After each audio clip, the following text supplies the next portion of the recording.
अस्सलामु अलैकुम वरहमतुल्लाहि वबरकातुहू नहमदुहु व नुसल्ली अला रसूलिहिल करीम अम्मा बाद फ़अऊज़ु बिल्लाहि मिनश शैतानिर रजीम बिस्मिल्लाहिर रहमानिर रहीम इन्नल्लाहा व मलाइकतहु युसल्लूना अलन नबी या अय्युहल्लज़ीना आमनू सल्लु अलैहि व सल्लिमू तस्लीमा सल्लल्लाहु तआला अला नबी व उम्मी व अली बारिक वसल्लम सलातु व सलामुन अलैका या रसूलल्लाह सल्लल्लाहु तआला अलैहि वसल्लम। हजरात, कुछ दिक्कतें की वजह से काफ़ी दिनों तक दरस बहार शरीयत की जो तदरीस है ये बंद थी। इंशाअल्लाह वल अज़ीज़ अल्लाह तबारक व तआला ने चाहा तो अब इंशाअल्लाह कभी दरस बहार शरीयत मौकूफ़ नहीं किया जाएगा। आप दुआ करें कि हमेशा बहार शरीयत का दर्स देता रहूं और दीन मतीन सल्लल्लाहु तआला अलैहि वसल्लम जो भी हो सके अल्लाह और अल्लाह के रसूल सल्लल्लाहु तआला अलैहि वसल्लम की बातों को आप तक पहुंचाने की कोशिश करूं। आइए हजरात, अकीदे की बात चल रही थी कि हमें अल्लाह के बारे में क्या अकीदा रखना चाहिए, ये आपने सुना, और नबियों के बारे में क्या अकीदा रखना चाहिए। तो आज अकीदा नंबर 31 है। नबी के दावाए नबूवत में सच्चे होने की एक दलील ये है कि नबी अपने सिद्क का एलानिया दावा फरमाकर मुहालात आदिया के जाहिर करने का जिम्मा लेता है और मुनकिरों को उसकी तरफ बुलाता है। अल्लाह अज्जल उसके दावे के मुताबिक अम्र मुहाल जाहिर फरमा देता है और मुनकरीन सब आजिज रहते हैं। उसी को मौजेजा कहते हैं। मौजेजा वो है जो आदत के खिलाफ कोई काम हो तो वो नबियों से जाहिर होता है, अल्लाह तबारक व तआला उसको जाहिर फरमाता है, उसी को मौजेजा कहते हैं। ऐसा काम जिसको देखकर मुनकरीन आजिज आ जाए उसी को मौजेजा कहते हैं।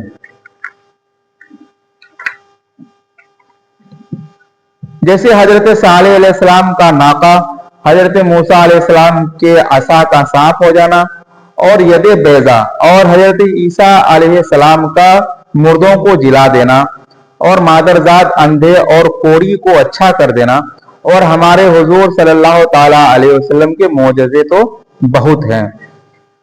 अकीदा नंबर 32, जो शख्स नबी ना हो और नबूवत का दावा करे वो दावा करके कोई मुहाल आदि अपने दावे के मुताबिक जाहिर नहीं कर सकता, वरना सच्चे और झूठे में फर्क क्या रह जाएगा। कोई अगर ये कहे कि मैं नबी हूं माज़अल्लाह, और वो अपने दावे में कोई दलील पेश करना चाहे तो वो नहीं कर सकता। क्यों? इसलिए नहीं कर सकता कि अल्लाह तबारक व तआला ऐसे लोगों को वो ताकत देता ही नहीं है। अगर कोई झूठा अगर अपने दावे में दलील पेश कर दे और वो सही कर दिखाए तो फिर सच्चे और झूठे में फर्क क्या रह जाएगा।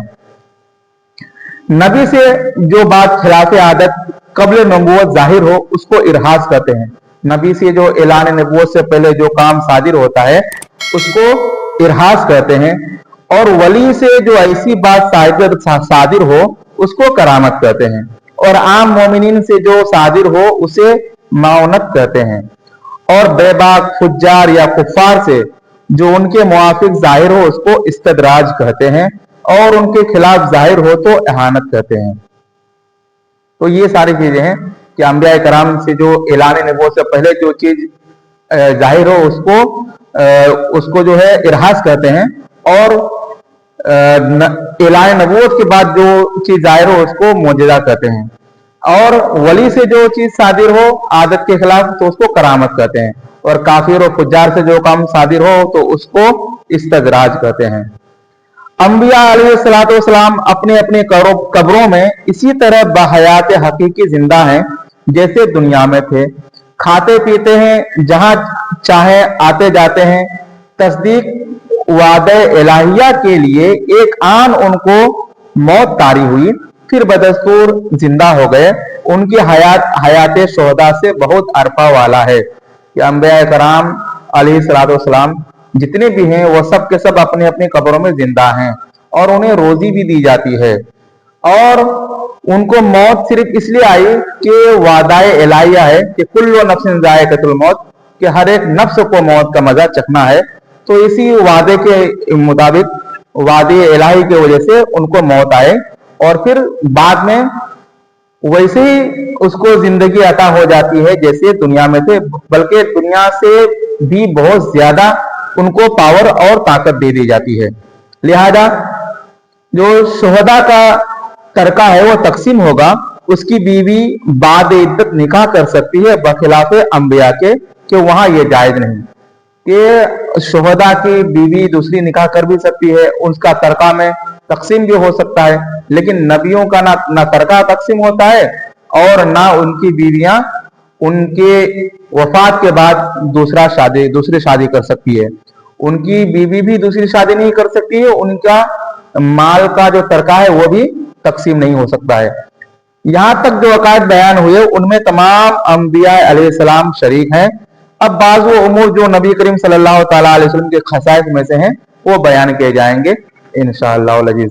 اللہ تبارک و تعالیٰ سے دعا ہے کہ ہم اور آپ کو علم دین سیکھنے اور سکھانے کے توفیق عطا فرمائے، اور آپ حضرات سے گزارش ہے کہ ہمارے بولنے میں کہیں لفظی غلطیاں ہوئی ہوں تو کمنٹ سیکشن میں ہمیں ضرور بتائیں، تاکہ آئندہ ہم ان غلطیوں کو اور سدھار سکیں۔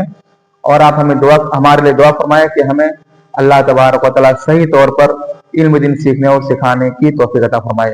ہم سب کو اللہ تبارک و تعالیٰ نیک کام کرنے کی توفیق عطا فرمائے اور ایمان کے ساتھ دنیا سے خاتمہ عطا فرمائے۔ استغفر اللہ ربی من کل ذنب و اتوب الیہ وما علینا الا البلاغ۔ السلام علیکم ورحمۃ اللہ وبرکاتہ۔